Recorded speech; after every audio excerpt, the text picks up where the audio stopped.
I just want to say before I read this, please be wary of this game, and if you are going to play it, please just be very, very careful. And please, please, please just be very wary of what you're doing and understand what you're doing. This game isn't to be messed around with. I've played through it, and it can be very terrifying and nerve-wracking. So please just, if you are going to play, be very, very wary of what you can go through and take the game seriously. It's not a joke. And now on to the ritual reading. Although The Doors of the Mind has been reposted in a number of places, I'm pretty sure it first appeared on the Three Kings subreddit roughly about 2 years ago.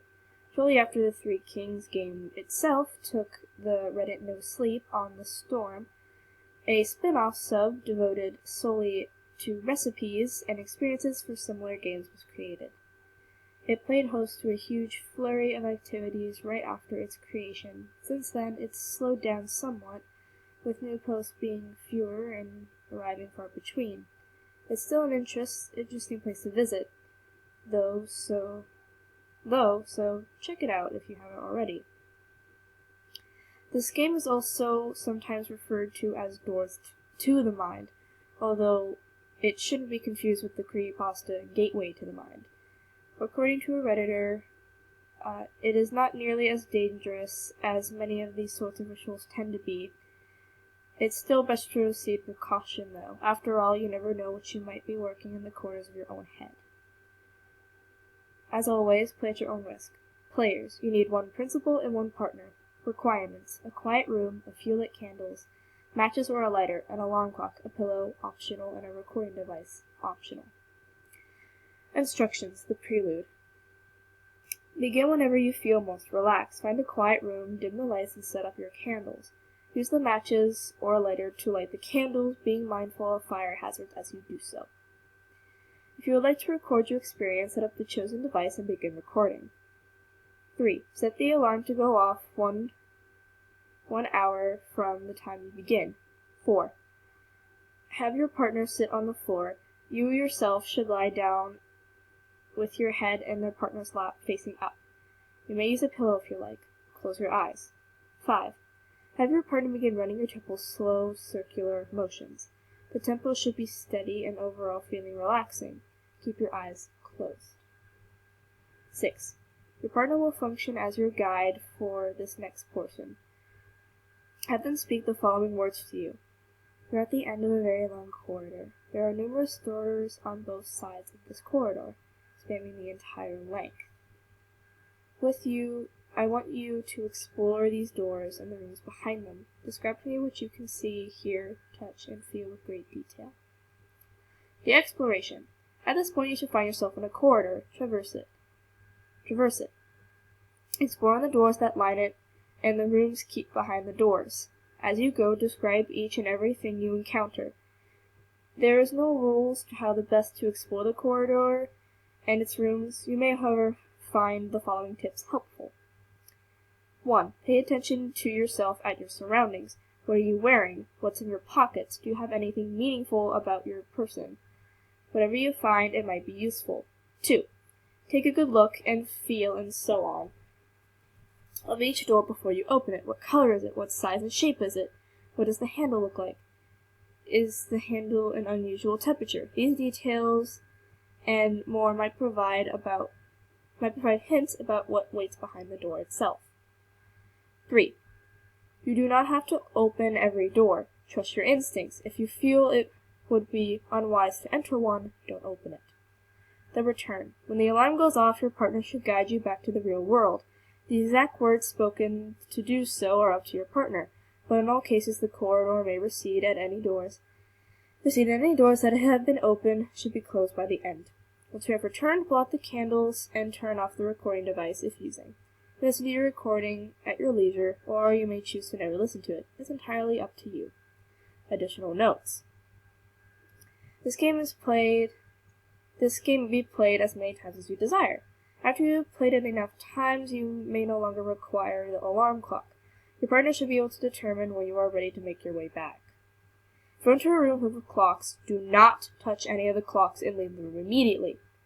If you encounter an old woman, do not speak to her and leave the room immediately. If you encounter a man in a suit, particularly one who inspires the feeling of unease or dread, describe him immediately to your partner. Your partner should then end the section regardless as to whether the alarm has gone off. If your partner is unable to end the session, do not speak to him and leave the room immediately.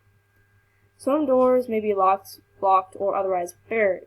Check your person to see if you have a key. If you don't, however, do not worry. You may simply not be ready to deal with whatever's behind it yet. Leave the door closed and move on.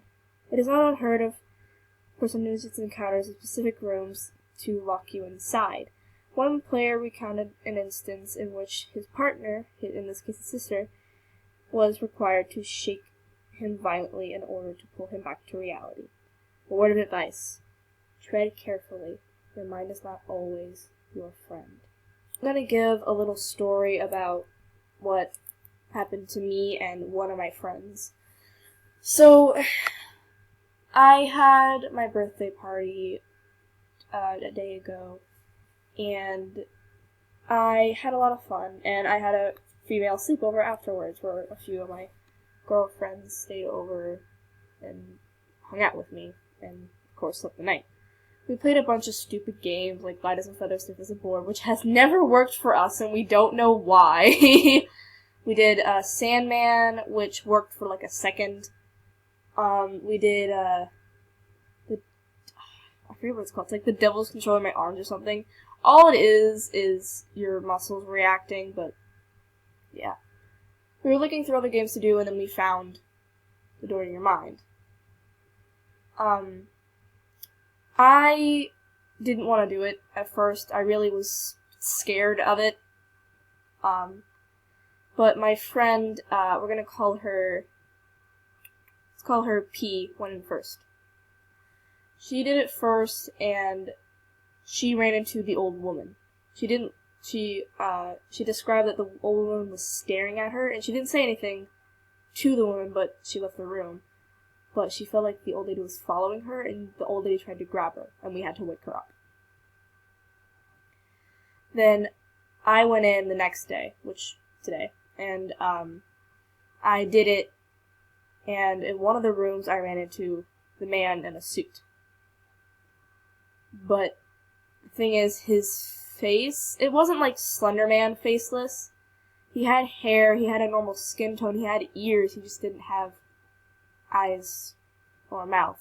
It was one of the creepiest and most disturbing things I've ever seen in my entire life. And I didn't enjoy it one bit.